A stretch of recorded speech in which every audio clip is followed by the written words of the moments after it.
오늘 회의는 정상적으로 진행되면 안 되는 이유를 좀 말씀드리겠습니다. 조지호 경찰청장이 취임 한 달 후였던 지난 9월 11일 금융노조 집회에 경찰은 방패로 집회 참가자를 밀치고 압박해서 부상을 입혔습니다. 박홍배 의원이 그 과정에서 부상을 입혔습니다. 우리 위원회는 현안 질의에서 혹은 국정감사에서 이 문제를 지적하고 사과와 재발 방지 대책을 강력하게 요구를 했습니다. 그런데 어느 누구도 사과하지 않았습니다. 오히려 국정감사 과정에서 서울청 경비계장은 국민의 대리인인 국회의원의 질의와 재발 방지 약속에 대한 성의 없이 답변하고 거짓말까지 하면서 국회를 모욕한 바 있습니다. 저는 이때 제대로 된 재발 방지 약속과 사과를 받아내지 못했기 때문에 지난 9일과 10일 사태가 발생했다고 생각합니다. 지난 9일 윤석열 대통령 퇴진 총궐기에 특수 진압복과 3단봉 그리고 방패로 무장한 진압 경찰을 투입하여 집회 참가자 10여 명을 연행을 하는 광경을 목격을 했습니다. 이 중 4명에 대해서 경찰은 구속영장을 신청했지만 모두 기각되고 오히려 경찰의 무리한 법집행이 증명이 된 바 있습니다.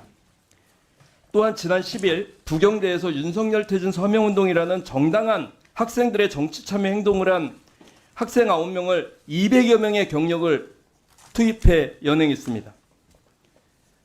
이는 우리 국민의 민주주의 의식을 경시하고 낮춰보고 거의 경멸에 가깝게 한 행동이라고 저는 생각합니다. 2016년 촛불혁명 당시 수백만 명이 광장에 나와도 평화롭고 안전한 집회 문화를 만들어 왔던 게 우리 국민이고 그 과정에서 함께 했었던 게 경찰이었습니다.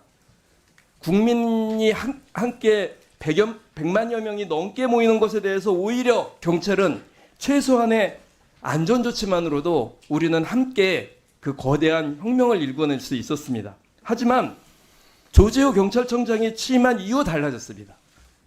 국민의 입을 틀어막으려는 윤석열 정부의 기조에 맞춰가고 있다고 저는 생각합니다. 경찰의 비극적인 역사가 떠오릅니다. 조선 총독부의 앞잡이로 독립운동가와 민중을 탄압한 경찰이 다시 독재에 부역하며 민자운동가 민중을 탄압했던 역사로 이어졌습니다. 경찰은 다시 공안 통치의 도구가 될 것인지 정권의 몽둥이가 되어서 국민을 탄압할 것인지 조지호 청장은 결정하시길 바랍니다. 오늘 이 자리에서 사과하고 재발 방지 약속을 하지 않는다면 경찰은 국민의 경찰임을 포기하는 것으로 강조하고 경찰청장이 진심 어린 사과가 있을 때까지 재발 방지 약속을 할 때까지 모든 예산 심의 절차를 중단할 것을 위원장님한테 강력하게 요청드립니다. 이상입니다.